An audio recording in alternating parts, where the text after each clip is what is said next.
Hello guys, welcome back to Zik, the programming guide channel. In today's video, I'll be showing you how to disable auto joining friends in Roblox. For example, once you click on play on any game or Roblox, you're going to see your friends automatically, like Roblox is going to automatically join you to your friends.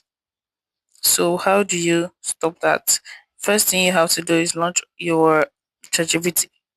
Sorry, launch your Roblox app, click on more. Once you click on more, you scroll down, click on settings.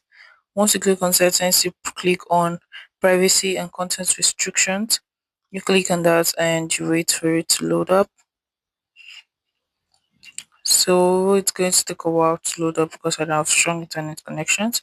So afterwards, you click on visibility and private servers right there. Click on that.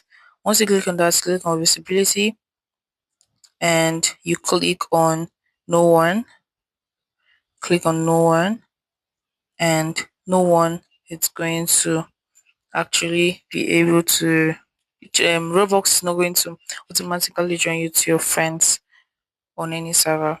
If you find this guide helpful, give it a thumbs up and equally subscribe to get more tips like this. Thanks for watching guys. That's my next video. Bye.